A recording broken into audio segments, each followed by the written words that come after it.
Hello मित्रांनो, welcome to study revolution. आज आपण 21 ऑगस्ट 2021चा द हिंदू बघतोय आणि तोही आपल्या मातृभाषेतून म्हणजे मराठीमधून. पहिल्यांदा आपल्या लेक्चरचं स्वरूप सांगतो. या लेक्चरमध्ये आपण फक्त न्यूज डिस्कस करतो आणि याच्यानंतर जे वेगळे लेक्चर मी बनवतोय त्याच्यामध्ये आपण एडिटोरियल डिस्कस करण्याचा प्रयत्न रोज इथून पुढे करण्याचा प्रयत्न करणार आहोत. चला तर मग स्टार्ट करूया. 21 ऑगस्ट द हिंदू आपल्याला काय सांगतोय, पहिल्या न्यूजपासून डिस्कस करण्यास सुरुवात करू. So let start. आपली पहिली जी न्यूज आहे ना, BJPच्या अपोजिशनमध्ये ज्या महत्त्वाच्या 19 पार्टीज आहेत, त्या पार्टीचे जे महत्त्वाचे लीडर्स आहेत ते मिळून 20 ते 30 सप्टेंबरच्या दरम्यान प्रोटेस्ट करणार आहेत. आणि त्याच्या 2024मध्ये जे इलेक्शन होणार आहेत ना, त्याच्यामध्ये BJPसाठी एक हे आव्हान ठरणार आहे असं सांगणारी ही खरं तर न्यूज असलेली आपल्याला पाहाव्यास मिळते. याच्यामध्ये काय प्रिन्सिपल्सचा उल्लेख केला गेला आहे, त्याच्यामध्ये डेमोक्रॅटिक प्रिन्सिपल्सचा उल्लेख केला आहे, त्याचबरोबर सेक्युलर प्रिन्सिपल्सचा उल्लेख केलेला आपल्याला पाहाव्यास मिळतो आहे. मग आता डेमोक्रेसीची डेफिनेशन आपल्या भारतीय राज्यघटनेमध्ये काय दिलेली आहे याची डिटेल इन्फॉर्मेशन आपल्याला असायला पाहिजे. हा पहिला की पॉईंट. दुसरा की पॉईंट काय तर सेक्युलरिझम काय आहे याची इन्फॉर्मेशन डिटेलमध्ये आपल्याला असायला पाहिजे. ज्याला आपण मराठीमध्ये धर्मनिरपेक्षता असं म्हणतो आणि डेमोक्रेसीला आपण लोकशाही असं म्हणतो. याची डिटेल इन्फॉर्मेशन, त्याची डेफिनेशन काय आहे, त्याचं म्हणजे पहिल्यांदा हे सूत्र कोणी मांडलं होतं. डेमोक्रेसी असेल तर मग ते प्रिन्सिपल जर इतर कंट्रीच्या कोणत्या घटनेमधून आपण घेतलं असेल किंवा सेक्युलरिझम तशा प्रकारे अडॉप्ट केलं असेल आपण, तर ती मग घटना असेल घेतलं तर मग ती घटना कोणती आहे त्याची डिटेल इन्फॉर्मेशन असायला पाहिजे. मग त्यांच्या डेफिनेशनमध्ये आणि आपल्या डेफिनेशनमध्ये डिफरन्स कोणता आहे का, तर तो असेल तर तो बघून ठेवायला पाहिजे. एकंदरीत मला हे सांगायचं आहे की डिटेल इन्फॉर्मेशन या दोन प्रिन्सिपल्सविषयी असणं गरजेचं होऊन बसतं. कारण हे दोन्ही आपल्या प्रिअम्बलमध्ये सुद्धा असलेलं आपल्याला पाहाव्यास मिळतं, ज्याला आपण घटनेची प्रस्तावना असं म्हणतो. त्यामुळं घटनेच्या प्रस्तावनेमध्ये सुद्धा डेमोक्रेसीचं प्रिन्सिपल दिलेलं आहे, डेमोक्रेसीचा उल्लेख आलेला आहे. त्याचबरोबर सेक्युलरिझमचा, धर्मनिरपेक्षतेचा सुद्धा उल्लेख आलेला आहे आपल्या प्रस्तावनेमध्ये. त्यामुळे हे खूप महत्त्वाचं होऊन बसतं. त्यामुळं हे दोन की पॉईंट आपण या न्यूजच्या अंतर्गत घेऊ शकतोय, त्याचा अभ्यास करून ठेवू शकतोय. पुढची न्यूज आहे ते आपले PM पंतप्रधान जे आहेत नरेंद्र मोदी यांच्या स्पीचविषयी बोलणारी न्यूज आहे. त्याच्यामध्ये दोन महत्त्वाच्या गोष्टी बोलल्या गेल्यात. पहिली तर गोष्ट सोमनाथ टेम्पलविषयी बोलले गेले आणि दुसरी महत्त्वाची गोष्ट अफगाणिस्तानमध्ये जो इश्यू चालू आहे, तालिबाननं शस्त्राच्या जोरावरती सत्ता हस्तगत केलेली आहे, त्याच्यावरती इनडिरेक्टली मोदींनी त्यांना टोला लागवला आहे की अशा प्रकारची सत्ता जास्त दिवस टिकत नसते, यांचं फळ नक्की मिळेल, अशा प्रकारचं भाष्य त्यांनी त्यांच्या स्पीचमध्ये केलेलं आपल्याला पाहाव्यास मिळतं. मग त्याच्यामध्ये पहिला की पॉईंट आपला काय तर सोमनाथ टेम्पलविषयी हिस्टॉरिकल इन्फॉर्मेशन काढून ठेवणं गरजेचं होऊन बसतं. हा पहिला की पॉईंट.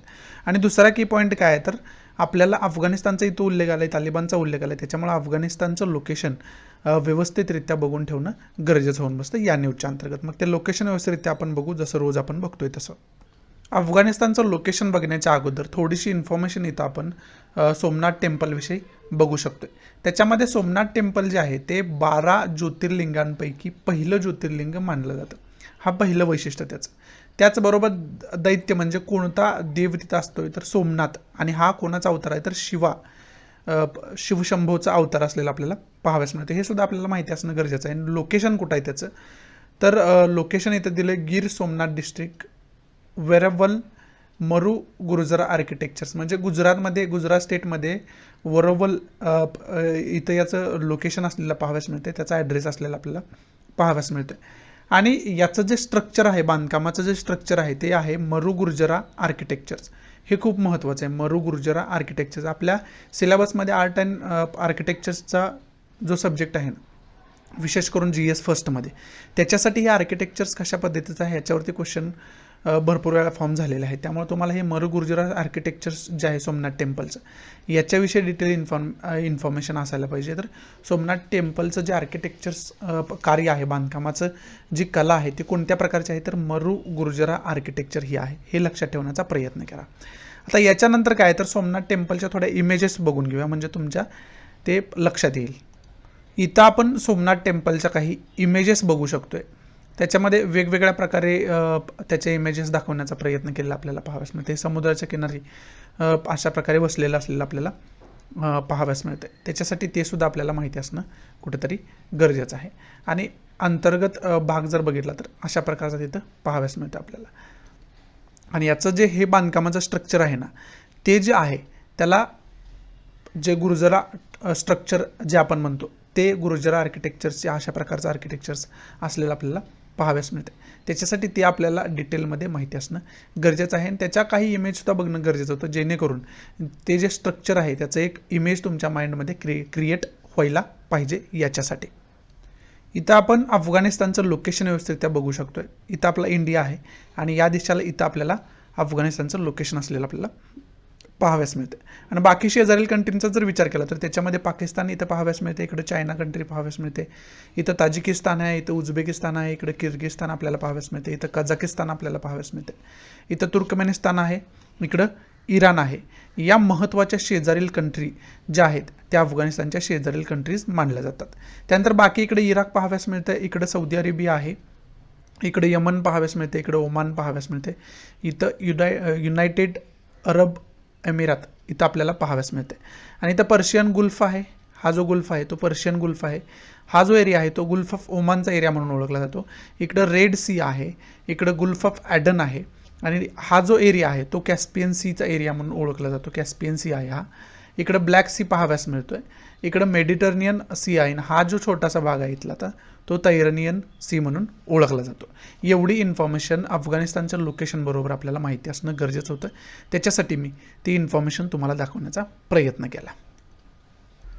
पुढची न्यूज आहे वॅक्सिन्स रिलेटेड, विशेष करून 12 वर्षांपेक्षा जास्त वयाची जी मुलं आहेत, 12 वर्षांपासून पुढची जी मुलं आहेत त्यांच्यासाठी आतापर्यंत वॅक्सिन अवेलेबल नव्हतं. 18 वर्षांपेक्षा जास्त जे आहेत ॲडल्ट त्यांच्यासाठी वॅक्सिन आत्तापर्यंत अवेलेबल होतं. परंतु आत्ता झायडस जे वॅक्सिन आहे, झायकोव्ह-डी हे वॅक्सिन जे आहे ते आता उपलब्ध झालेलं आपल्याला पाहाव्यास मिळते. त्याला एमर्जन्सी अप्रुव्हल्स दिलेलं आपल्याला पाहाव्यास मिळते. हे जे बनवलं आहे ते झायडस कॅडिला ग्रुप या ग्रुपनं बनवलेलं आपल्याला पाहाव्यास मिळते. हे सुद्धा लक्षात ठेवणं गरजेचं आहे. अहमदाबाद बेस्ड हे कंपनी असलेली आपल्याला पाहाव्यास मिळते. झायडस कॅडिला ग्रुप हे सुद्धा खूप महत्त्वाचं आहे. हे वॅक्सिन विशेष करून 12 वर्षांपेक्षा जास्त मुलांसाठी उपलब्ध केलेलं आपल्याला पाहाव्यास मिळते. आणि याची एफिकसी जी आहे, परिणामकारकता जी याची आहे ती 66% जास्त असलेली त्याच्या ट्रायल्समध्ये लक्षात आलेलं आपल्याला पाहाव्यास मिळते. त्याच्यामुळे त्याला एमर्जन्सी अप्रुव्हल दिलेलं आपल्याला पाहाव्यास मिळते. ती सांगणारी खरं तर न्यूज आहे. पुढची न्यूज आहे ती सांगते की पुढं जे इन्फेक्शन आता वाढत आहे त्याला पुन्हा एकदा कारणीभूत कोण ठरत आहे तर डेल्टा व्हेरियंट ठरत असलेलं पाहाव्यास मिळतं, असं या न्यूजमध्ये सांगितलं आहे. दुसऱ्या लाटेमध्ये जास्तीत जास्त परिणामकारक असणारा, खूप जास्त धोकादायक असणारा कोणता व्हेरियंट होता? Delta variant. आणि हा जास्त लोकांमध्ये जास्त प्रमाणात आढळला होता डेल्टा व्हेरियंट. आणि तो पुन्हा एकदा कोविड-19 स्प्रेड करण्यामध्ये खूप महत्त्वाची भूमिका बजावत असलेलं आपल्याला पाहाव्यास मिळतं. आता हे व्हेरियंट काय आहेत तर कोविड-19चेच काही पिलावळ आहेत असं आपण म्हणूयात. कोविड-19चेच काही प्रकार आहेत, काही प्रजाती आहेत असं आपण व्हेरियंटचा अर्थ घेऊ शकतो. ते कोविड-19च आहे, परंतु त्याचे वेगवेगळे थिन लाईन डिफरन्स आहे त्याच्यामध्ये, त्याच्या लक्षणांमध्ये. कायमध्ये सौम्य लक्षणं आहेत, कायमध्ये जास्त परिणामकारक लक्षणं आपल्याला असलेले पाहाव्यास मिळतात. तो थोडासा फरक त्याच्यामध्ये जो आहे ना, म्हणजेच कोविड-19चे हे काहीतरी प्रकार आहेत, त्याला आपण व्हेरियंट म्हणतो, कोविड-19चे व्हेरियंट. आणि त्याच्यामध्ये डेल्टा व्हेरियंटविषयी तर बोललं गेलं. मग आता त्याचबरोबर आपण याच्या अगोदर पण व्हेरियंटची लिस्ट एक बघितली होती. ती लिस्ट मी तुम्हाला दाखवण्याचा प्रयत्न करतो, म्हणजे आपल्याला जगामध्ये कोणकोणते महत्त्वाचे व्हेरियंट आहेत हे समजून घेण्यासाठी मदत होईल. या स्लाईडमध्ये आपण कोविड-19चे वेगवेगळे व्हेरियंट्स बघू शकतो, ते देण्याचा इथं प्रयत्न केला. त्याचं लिनेजसुद्धा त्याच्याबरोबर दिलं आहे. त्याच्यामध्ये अल्फा व्हेरियंट आहे B.1.7 जो UK सप्टेंबर 2020 सापडला होता. त्यानंतर बेटा व्हेरियंट आहे B.1.351 साऊथ आफ्रिकेमध्ये 2020 मेमध्ये सापडला होता. त्यानंतर गॅमा आहे P.1 ब्राझीलमध्ये नोव्हेंबर 2020 सापडलेला आपल्याला पाहाव्यास मिळाला होता. आणि पुढचा जो व्हेरियंट आहे तो पुढचा व्हेरियंट आहे डेल्टा व्हेरियंट आहे. तो इंडियामध्ये ऑक्टोबर 2020 पहिल्यांदा सापडला होता. त्याचं लिनेज काय आहे तर B.1.617 0.2 आणि इंडियामध्ये खऱ्या अर्थानं 3 प्रकारचे व्हेरियंट सापडतात. त्याच्यामध्ये हे जे 0.2 आहे त्याच्या ठिकाणी 0.1चा एक व्हेरियंट आहे आणि 0.3चा एक व्हेरियंट आहे आणि 0.1चा जो व्हेरियंट आहे त्याला कप्पा नाव दिले गेले. ते पुढे आपण बघणारच आहोत, पुढे या लिस्टमध्ये दिलेच. त्याला कप्पा व्हेरियंट नाव दिले आणि 0.2ला काय नाव दिले तर डेल्टा व्हेरियंट नाव दिले आणि 0.3ला त्याचं जे लिनिएज आहे B.1.617.3 हेच त्याचं नाव असलेलं आपल्याला पाहाव्यास मिळतं. आणि डेल्टा व्हेरियंट जो आहे तो इंडियामध्ये ऑक्टोबर 2020मध्ये सापडलेला आपल्याला पाहाव्यास मिळतो. पुढचा जो व्हेरियंट आहे तो इप्सिलॉन व्हेरियंट आहे B.1.427 और B.1.429 USA मार्च 2020मध्ये पहिल्यांदा सापडला होता. त्यानंतर झेटा व्हेरियंट आहे P.2 हे त्याचं लिनिएज आहे, ब्राझील एप्रिल 2020मध्ये सापडला होता. त्यानंतर एटा आहे B.1.525 मल्टिपल कंट्रीजमध्ये हा सापडला होता, कोणत्याही एका कंट्रीमध्ये सापडला असं आपल्याला म्हणता येत नाही. त्यानंतर थेटा व्हेरियंट आहे P.3 फिलिपाईन्समध्ये जानेवारी 2021मध्ये सापडला होता. त्यानंतर पुढे सुद्धा काही व्हेरियंट दिलेले आहेत त्याच्यामध्ये थेटानंतर जर आपण बघितलं तर त्याच्यामध्ये आयोटा व्हेरियंट आहे B.1.526 USA नोव्हेंबर 2020मध्ये पहिल्यांदा सापडला होता. त्यानंतर कप्पा व्हेरियंट आहे B.1.617.1 इंडियामध्ये ऑक्टोबर 2020मध्ये सापडला होता. आणि त्यानंतर शेवटी लांबडा आहे C.37 पेरूमध्ये ऑगस्ट 2020मध्ये सापडला होता. एवढे व्हेरियंट जे आहेत ना, एवढे व्हेरियंट जगामध्ये आपल्याला आढळतात आणि त्याच्यामध्ये इंडियामध्ये दुसरा मी तुम्हाला कप्पा सांगितला होता ना, तो कप्पा इथं 0.1चा व्हेरियंट इथं सापडलेला दिलेला आपल्याला लिस्टमध्ये पाहाव्यास मिळतोय. म्हणजे एकूण इंडियामध्ये 3 व्हेरियंट सापडतात, कप्पा डेल्टा आणि आणखी जे त्याचं लिनिएज आहे 0.3चं विशेष करून त्याचं नाव असलेलं पाहाव्यास मिळतं. अशा प्रकारे 3 व्हेरियंट्स कोविड-19चे इंडियामध्ये सापडतात, ते सुद्धा तुम्ही लक्षात ठेवणं गरजेचं आहे. एकंदरीतच ही लिस्ट जी आहे ती मला लक्षात ठेवणं गरजेचं आहे. याच्यावरती कसाही प्रश्न विचारला जाऊ शकतो. पुढची न्यूज जी इथं छोटीशी दिली ना ती आहे आसामशी रिलेटेड.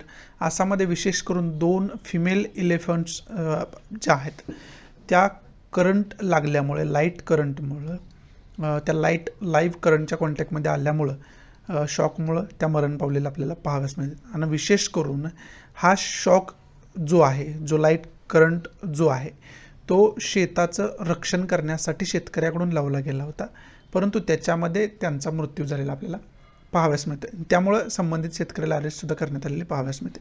ही न्यूज आपल्यासाठी का महत्त्वाची तर याच्यातून की पॉईंट आहे, एलिफंट कोणकोणत्या क्षेत्रामध्ये भारतामध्ये आढळतात आणि त्याच्यासाठी जर कोणते रिझर्वॉयर बनवलेले असतील तर ते कोणकोणत्याचे आहेत याची डिटेल इन्फॉर्मेशन काढून ठेवणं गरजेचं होऊन बसतं या न्यूजच्या अंतर्गत. हा पहिला की पॉईंट. आणि दुसरा की पॉईंट काय तर आसामचं लोकेशन इंडियन पॉलिटिकल मॅपच्या माध्यमातून बघून ठेवणं गरजेचं होऊन बसतं. मग ते आसामचं लोकेशन आपण व्यवस्थितरित्या बघून घेऊयात. या पॉलिटिकल मॅपवरती आपण आसामचं लोकेशन बघू शकतोय. इथं आपल्याला आसाम पाहाव्यास मिळतोय आणि शेजारील राज्यांचा जर आपण विचार केला तर त्याच्यामध्ये मेघालय इथं पाहाव्यास मिळतंय, इकडं त्रिपुरा पाहाव्यास मिळते, इकडं मिझोराम पाहाव्यास मिळते, इथं मेघालय आहे, नागालँड आहे, वरती अरुणाचल प्रदेश आपल्याला पाहाव्यास मिळते आणि इकडं भूतान हा देश पाहाव्यास मिळते. भूतानची सुद्धा बाउंड्री त्याला टच करते. इकडं आपल्याला वेस्ट बेंगॉलची बाउंड्री टच करताना पाहाव्यास मिळते.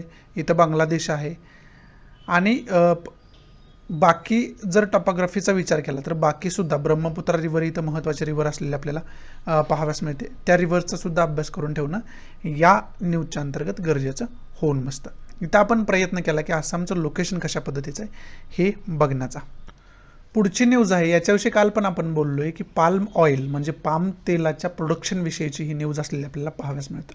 विशेष करून अशा प्रकारचं ऑइल आपण याच्यामध्ये डिपेंडंट आहोत इम्पोर्टवरती, आयात करण्यावरती. मग ते आयात कमी करणं आणि देशातल्या देशात त्याचं प्रोडक्शन करणं याच्यासाठी गव्हर्नमेंटनं स्कीम आणली होती, the national mission on edible oil palm. त्याच्यामध्ये 11,040 कोटी रुपयाची इन्व्हेस्टमेंट गव्हर्नमेंटकडून केलेली आपल्याला पाहाव्यास मिळाली. आणि तेच सांगणारी खरं तर ही न्यूज आहे. तर आता याच्यामध्ये विशेष करून केरळाविषयी बोललेलं आपल्याला पाहाव्यास मिळते. या न्यूजमधून की पॉईंट काय घेऊ शकतो आपल्याला, आता याच्यामध्ये विशेष करून रबर उत्पादन करणारे जे शेतकरी होते ते आता पाल्म उत्पादन करण्याकडे ओढतील अशा प्रकारची न्यूज सांगितलेली आपल्याला पाहाव्यास मिळते. मग त्याच्यामध्ये 2 प्रकारची प्रोडक्शन आलेली आहेत. पहिलं तर ऑइल पाल्मविषयी बोलले गेलेच, पाल्म तेलाचं प्रोडक्शन कशा पद्धतीनं असतं हे काल मी तुम्हाला इमेज वगैरे दाखवलं होतं. त्याच्या कालचं लेक्चर तुम्ही बघितलं असेल तर तुम्हाला माहिती असेल. मग याच्यामध्ये आत्ता पाल्मचं उत्पादन कुठं कुठं घेतलं जाते, पाल्म ऑइलचं याची डिटेल इन्फॉर्मेशन आपल्याला असायला पाहिजे. बरोबर आहे. दुसरा की पॉईंट काय तर पाल्म ऑइलची जी वनस्पती असते इथं तुम्हाला पिक्चर्समध्ये तुम्ही बघू शकताय. याची लागवड वगैरे त्याच्याविषयी छोटीशी इन्फॉर्मेशन काढून ठेवणं आपल्याला गरजेचं होऊन बसतं. त्याला किती प्रमाणात पावसाची गरज असते वगैरे वगैरे सर्व काही, किंवा रब्बीमध्ये येतं की खरीपमध्ये येतं की कसं येतं जो हंगाम आहे त्याच्याविषयी सुद्धा डिटेल इन्फॉर्मेशन काढून ठेवायला पाहिजे. हा दुसरा की पॉईंट होऊ शकतो. तिसरा की पॉईंट काय तर रबर प्रोडक्शन कुठं कुठं केलं जातं महत्त्वाचं करून, इंडियाचा कोणकोणत्या पार्टमध्ये रबर प्रोडक्शन केलं जातं याची डिटेल इन्फॉर्मेशन असायला पाहिजे. आणि त्याचा मग जसं की हंगामचं वगैरे आहे त्याला कोणत्या प्रकारचं वातावरण गरजेचं असतं याची जॉग्राफिकल इन्फॉर्मेशन आपल्याला असणं गरजेचं आहे. समजते तुम्हाला. आणि बाकी इथं केरळविषयी बोलले गेले त्यामुळे चौथा की पॉईंट होऊ शकतं केरळचं लोकेशन व्यवस्थितरित्या बघून ठेवणं गरजेचं होऊन बसतं या न्यूजच्या अंतर्गत. पुढची न्यूज आहे सुप्रीम कोर्टाच्या जजमेंटशी रिलेटेड असलेली न्यूज आपल्याला पाहाव्यास मिळते. त्याच्यामध्ये विशेष करून सुप्रीम कोर्टानं काय सांगितलं तर arrest is not always must say supreme court. म्हणजे प्रत्येक वेळेस तुम्ही अरेस्ट करणं हे काय आवश्यक नाही किंवा कंपल्सरी नाही अशा प्रकारचं वक्तव्य सुप्रीम कोर्टाकडून एका जजमेंटमध्ये करण्यात आलेलं आहे. मग हे कशासाठी तर अनेक कारणामुळे स्टेट गव्हर्नमेंट असेल किंवा सेंट्रल गव्हर्नमेंट असेल यांच्याकडून अनेक पर्सनलना डायरेक्ट अरेस्ट केलं जातं. स्टेट गव्हर्नमेंटमध्ये कडून कसं काय म्हणजे स्टेट पोलिसांकडून किंवा सेंट्रल पोलीस अथॉरिटीकडून ते लोकांना जरी आवश्यकता तेवढ्या प्रमाणात नसेल तरीसुद्धा त्यांना अरेस्ट केलं जातं. म्हणजे अरेस्ट होतं म्हणजे काय जातं तर त्यांना कस्टडी होते आणि कस्टडीमुळे काय झालं मग त्यांची पर्सनल लिबर्टी जी आहे त्यांचं जे पर्सनल स्वातंत्र्य जे आहे ते काही दिवसांसाठी त्यांच्याकडून हिरावून घेता तुम्ही. जोपर्यंत तो व्यक्ती अंडर ट्रायल्स आहे तोपर्यंत त्याला कस्टडीमध्ये दिवस काढावे लागतात. जोपर्यंत त्याची बेल होत नाही तोपर्यंत त्याला कस्टडीमध्ये दिवस काढावे लागतात. आणि अशा बऱ्याच केसेस आहेत की त्याच्यामध्ये अरेस्ट करण्याची सुद्धा गरज नव्हती परंतु अरेस्ट केलं गेलं त्यांना कस्टडीमध्ये ठेवलं गेलं. त्याच्यामुळेच खरं तर सुप्रीम कोर्टाकडून अशा प्रकारचं स्टेटमेंट आलेलं आपल्याला पाहाव्यास मिळतं. म्हणजे इनडिरेक्टली सुप्रीम कोर्टाला सांगायचं की अरेस्ट ही अनिवार्य असेल तरच अरेस्ट करायला पाहिजे, नसेल तर आपण त्यांच्या पर्सनल लिबर्टीचा त्यांचं व्यक्तिगत स्वातंत्र्य जे आहे त्याच्यावरती गदा आणतोय त्याला हानी पोहोचवते अशा प्रकारचं वक्तव्य सुप्रीम कोर्टाने इनडिरेक्टली केलेलं आपल्याला पाहाव्यास मिळत आहे. ते तुम्हाला माहिती असणं गरजेचं आहे. आता लिबर्टीचा इथं उल्लेख आला आहे म्हणजे आर्टिकल फंडामेंटल राईट जो आपल्याला 12 ते 35 दिला आहे ना त्याच्यामध्ये आर्टिकल विशेष करून 21 जे आहे त्याच्यामध्ये लाईफ अँड लिबर्टी याच्याशी रिलेटेड हे 21 आर्टिकल आहे ते तुम्हाला डिटेलमध्ये माहिती असणं गरजेचं आहे. आणि एकंदरीतच फंडामेंटल राईट जे आपले आहेत 12 ते 35 आर्टिकल्स म्हणजे काय तरतूद दिलेले आहेत इंडियन कॉन्स्टिट्यूशन अंतर्गत याची डिटेल इन्फॉर्मेशन आपल्याला असणं गरजेचं आहे. त्याच्यासाठी ही न्यूज इम्पॉर्टंट होती. पुढची न्यूज इथं बघू शकतो आपण ती सुप्रीम कोर्टाशी रिलेटेड असलेली आपल्याला पाहावयास मिळते. आणि सुप्रीम कोर्टाने जजमेंटमध्ये एका सांगितलं की एखाद्या पर्सनला जर रिझर्व्ह कोट्यामध्ये त्याचं सिलेक्शन होत असेल किंवा रिझर्व्ह कोटा मिळाला असेल त्याला तर त्याचा बेनिफिट त्याला कोणत्या तरी एका स्टेटमध्ये मिळतील. एक सोबत 2 स्टेटमध्ये त्याला बेनिफिट मिळू शकत नाहीत अशा प्रकारचं स्टेटमेंट सुप्रीम कोर्टानं आपल्याला केलेलं पाहावयास मिळते. फॉर एक्झाम्पल त्याला महाराष्ट्रामध्ये रिझर्वेशनचे बेनिफिट्स मिळत आहेत बरोबर आहे. महाराष्ट्रामध्ये तो सर्व्हिस करत आहे समजा आणि तो मूळता रहिवासी आहे समजा मध्य प्रदेशचा बरोबर आहे.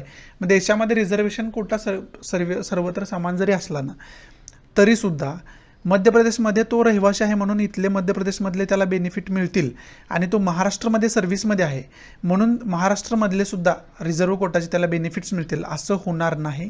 कोणत्या तरी एका स्टेटमध्येच त्याला ते बेनिफिट्स मिळतील असं सुप्रीम कोर्टानं सांगितलं आपल्याला पाहाव्यास मिळते.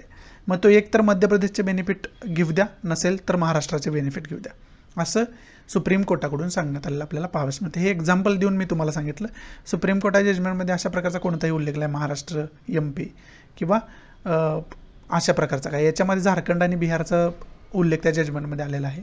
हे सुद्धा तुम्हाला समजणं गरजेचं आहे. फक्त तुम्हाला समजण्यासाठी मी एक्झाम्पल देऊन समजावण्याचा प्रयत्न केला. पुढची न्यूज आहे विशेष करून महाराष्ट्र सांगलीशी रिलेटेड न्यूज असलेली पाहाव्यास मिळते. आणि महाराष्ट्रामध्ये विशेष करून बैलगाडा शर्यत जी आहे ना त्याच्यावरती बंदी आहे. सुप्रीम कोर्टानं अशा प्रकारचा आदेश दिला होता तरीसुद्धा सांगलीमध्ये एका गावामध्ये अशा प्रकारची शर्यत कंडक्ट करण्यात आली. ती सांगणारी खरं तर न्यूज आता त्यांच्यावरती कायदेशीर कारवाई वगैरे सुरू असेल परंतु बैलगाडा शर्यत जी आहे ना ती खूप दिवसापासून तिथं बंद असलेली आपल्याला पाहाव्यास मिळते. ते एक ट्रॅडिशन एक प्रथा मानली जायची परंतु मोठ्या प्रमाणात तिथं अनेक वेळेस जीवसुद्धा गमवावा लागला काही लोकांना. प्राण्यांचे मोठ्या प्रमाणात हाल तिथं होते, विशेष करून बैल जे असतात त्यांचे मोठ्या प्रमाणात हाल होत आहेत. अशा प्रकारे ते बेस देऊन ती शर्यत बंद केलेली होती, परंतु ती इलिगली कंडक्ट केलेली तिथं पाहाव्यास मिळाली. ते सांगणारी खरं तर ही न्यूज असलेली आपल्याला पाहाव्यास मिळते. पुढची न्यूज जी आहे ती the geological survey of India GSI यांनी नवीन 12 ज्या साईट्स आहेत त्या इंडियन हेरिटेज साईट्स किंवा इंडियन टुरिझम साईट्स म्हणून त्याला दर्जा दिलेला आपल्याला पाहाव्यास मिळते.